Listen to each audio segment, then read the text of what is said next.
começando mais uma partida especial do nosso Sarau Surreal, com o nosso ilustríssimo Seu Cuia, que ouviu o nosso podcast de contos e solicitamente se convidou para vir aqui no nosso estúdio e contar suas histórias de vida.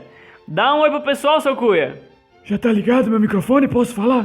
Pode falar, pode falar. Oi, pessoal que tá ouvindo, sejam bem-vindos! E o senhor vai contar que história pra gente hoje? Eu não sei, tem tantas. Fala do seu primeiro amor. Eu não falei essa ainda? Ainda não. E é de quando eu fui estourar um champanhe, que a rolha caiu dentro do liquidificador e foi catapultada por cima da muralha da China? Ainda não também. E é de quando eu entrei no foguete sem querer? O senhor falou dessa no primeiro dia. Ah, essa eu falei?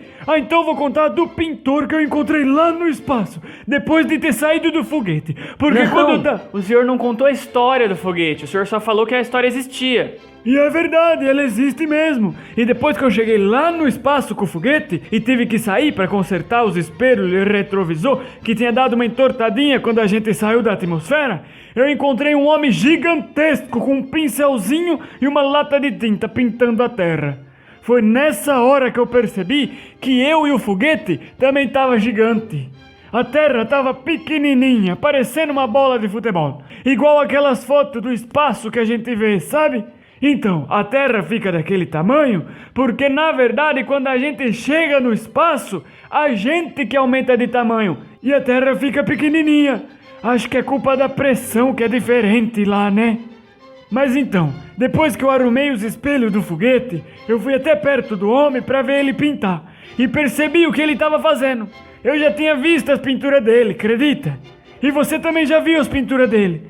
Pode até não ter valorizado ou ter ligado a obra ao artista, até porque ele não é muito conhecido por aqui, mas com certeza as obras dele são muito populares. Eu me sentei para ver ele trabalhar. E sem parar de passar o pincel colorido no planetinha que girava sem parar, ele começou a falar comigo sem nem perguntar meu nome. Então eu também não perguntei o nome dele não. Ele falou que não estava muito feliz com como as obras dele terminavam, mas que ele era obrigado a acabar sempre daquele jeito as pinturas dele, porque no contrato estava falando que ele devia fazer assim. Ele já tinha conversado com a superiora dele, mostrado outras possibilidades, mas ele falou que não teve jeito. Ele chegou a mostrar pra mim, sabe? As outras possibilidades. E olha, era bem mais incrível do que o que ele é obrigado a fazer. Mas eu ia querer ver a cara das pessoas se ele colocasse aquele final. Eu conheço gente que ia ficar maluco se ele fizesse isso. Ah, eu queria ver. Isso eu queria ver. A função daquele homem era criar uma pintura diferente por dia. E o que ele faz é tentar um espetáculo de transformação durante o processo da pintura. Como o público dele é muito grande, ele tem que fazer várias pinturas, uma seguida da outra, cada uma para um pessoal diferente. Ele ficou lá se gabando da espontaneidade, da liberdade que ele tem para pintar, que cada dia é uma coisa diferente, que já homenagearam as obras dele com poesia, música, pintura. Mas aí ele parou, ficou meio pensativo e falou que mesmo assim os espetáculos dele nunca tinham ganhado prêmio. E disse que a culpa era do final. Mas na verdade, eu acho que é porque ninguém sabe que ele existe. Você sabia disso? Eu? Disse o quê? Que tem um homem lá fora pintando sem parar. Não, eu nem imaginava isso. Pois então, ninguém sabe dele, coitado. Antes de eu voltar pro foguete, ele me mostrou como que funciona o processo de pintura dele. Era tudo óbvio pra mim, porque eu já tinha visto aquela pintura a vida inteira. Ele começava com azul e depois ia sobrepondo as cores conforme o tempo ia passando. Ele colocava uns esfumaçados brancos para dar uma quebrada na lisura do azul e começava a usar uns vermelho amarelado, bem devagar, um laranja, um rosa.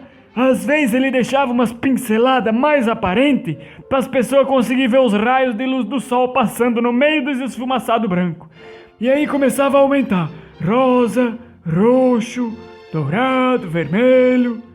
Vendo de fora e tudo sendo feito numa bola do tamanho de uma bola de futebol, eu percebi que cada detalhezinho é importante. Porque por mais que pra gente lá em cima tudo fosse pequenininho, pra quem tava na terra aquilo era gigante.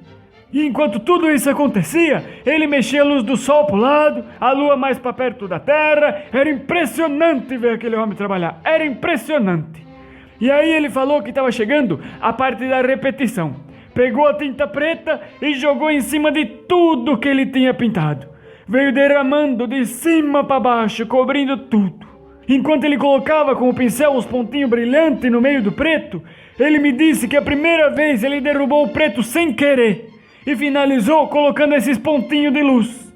A superiora dele gostou tanto que agora, não importa o quão bonita esteja a pintura dele, ele sempre tem que terminar cobrindo tudo de preto.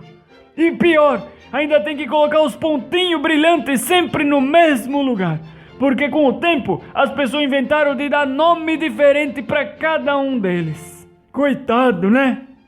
Mas e depois? Aí eu voltei pro foguete. A gente deu uma volta no sistema solar, que foi bem rápido porque a gente tava gigante, né? Demos uma olhada nos outros planetas. Inclusive, parecia que o saturniano tava começando a invadir Urano. Aí a gente nem chegou muito perto. E depois voltamos pra cá. Nossa, eu não sabia que o senhor era astronauta. Não, eu não sou mais não. Mas já fui. Muito obrigado pela sua história de hoje, seu Cuia. E você que está ouvindo o nosso podcast, espero que você esteja gostando. Mande para os seus amigos e até a próxima. Algum recado, seu Cuia? Só que busquem conhecimento.